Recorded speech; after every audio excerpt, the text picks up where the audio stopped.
मेरे मन में एक सवाल गूंज रहा है और मैं आपसे पूछना चाह रहा हूँ, सिर्फ हाँ या ना में जवाब देना, ठीक है?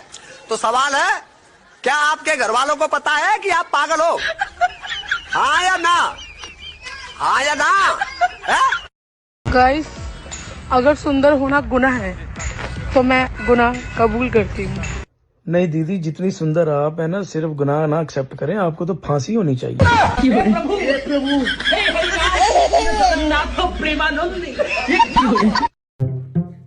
वाह बाबूजी वाह, बैठे चाय की चुस्कियां लगा रहे हैं। मैं तंग आ चुकी हूँ। तुमको संभालूं, तुम्हारे बच्चों को संभालूं, तुम्हारे माँ बाप को संभालूं, तुम्हारा घर संभालूं। एक औरत आखिर क्या क्या संभाले?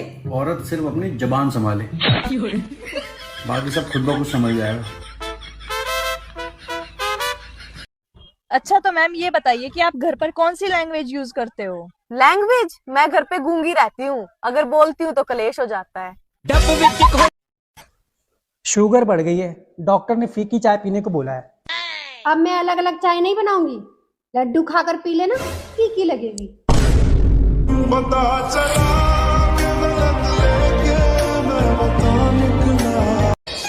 गांव की लड़की से शादी करने से एक समस्या होती है, अगर रोमांटिक होकर अपना सर उसके गोदी में रखो तो जुएं देखने लगती है। पति को हस्बैंड क्यों कहते हैं पता है? क्योंकि पत्नी पूरी जिंदगी हंस हंस के उसकी वेड़ बजा। बाप की चड्डी फटी पड़ी है और बेटवा गाना लगा रहा स्टोरी पर, दबदबा था दबदबा है। I love you. शकल देखी है? क्यों, क्या दिक्कत है तुम्हारी शकल में?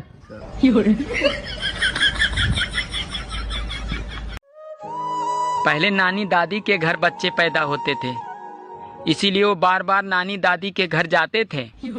और आजकल के बच्चे अस्पताल में पैदा होते हैं, इसीलिए वो बार बार अस्पताल जाते हैं। आज मैंने 3 साधुओं से पूछा, भाई तुम तीनों साधु कैसे बने? तो तीनों एक साथ बोले, अरे हम साधु से पहले हम तीनों साधु थे। सोचा था 2 शादियां करूंगा, एक पीटेगी तो दूसरी बचाएगी। रात को सपना देखा, साली एक ने पकड़ रखा था तो दूसरी पीट रही थी। सुनो, मुझसे बहस करके तुम्हें क्या मिलता है? अरे तुमसे बहस करके मुझे वो शांति मिलती है जो काशी हरिद्वार में नहीं मिलती।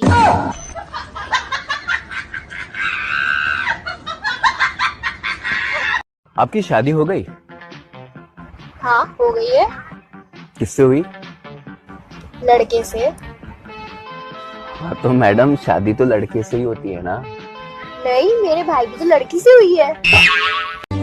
मौसम विभाग अगले कई दिनों तक आंधी और तूफान की चेतावनी दे रहा है। अगर छत पर कोई काम हो तो बीबी को भेजें, क्योंकि तूफान का मुकाबला तूफान ही कर सकता है। अगर गर्मी ऐसे ही पड़ती रही तो मुझे मजबूरन दूसरा ब्याह करना पड़ेगा, ताकि ससुराल से फ्रिज, कूलर और एसी तो मिल सके, क्योंकि पहली शादी में मुझे सिर्फ पलंग ही मिला था। सुनना, एक बात पूछनी थी तुमसे।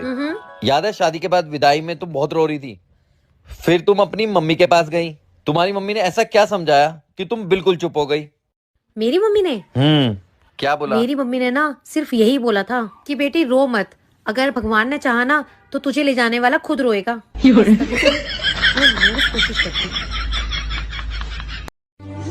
जब घर में बच्चा पैदा होता है तो माँ कहती है इसकी नाक तो मुझ पे गई है, पापा कहते हैं इसकी आँख तो मुझ पे गए हैं, चाचा कहते हैं इसके बाल तो मुझ पे गए हैं, बुआ कहते हैं इसकी स्माइल तो मुझ पे गई है।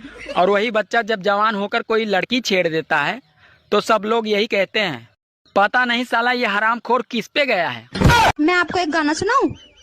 सुना दे भाई। पहले बोलो, गुस्सा तो नहीं करोगे? अरे नहीं करूँगा भाई, सुना दे। ठीक है। तुझको लगाऊंगी मैं खींच के। आपने बोला था गुस्सा नहीं करूंगा, गुस्सा नहीं करूंगा, आपने बोला था। कहाँ कर रहा हूँ मैं गुस्सा? ठीक है, इतना ही गाना। खाने में क्या बनाया?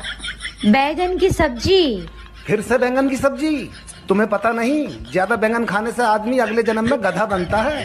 तो ये बात तो तुम्हें पिछले जन्म में सोचनी चाहिए थी। सुनो, आई लव यू। सूरत देखा है? नहीं, बस एक बार अहमदाबाद तक गया हूँ। बहुत पढ़े लिखे हो। हाँ हाँ बिल्कुल। अच्छा बताओ, भारत कौन से देश में? देख लो भाई, हम लड़के ना, हमारे साथ ऐसा ही होता है। सुनो जी। हाँ जी, बोलो क्या बात है? मैं आलू और बैगन का ना बहुत अच्छा भरता बनाती हूँ। अच्छा जी। अच्छा जी, एक बात बताओ, अगर आपको मौका मिले तो आप किस चीज का भरता बनाओगे? क्या बात, आजकल बड़े फोन आ रहे हैं लड़कियों के। कितनी लड़कियों के साथ चक्कर है आपका? भले ही ये दिल समंदर है मेरा, और इस समंदर में तुम्हारे जैसे मगरमच्छ के रहते कोई और मछली कैसे रह सकती है? अच्छा, बात कुछ समझ न आई।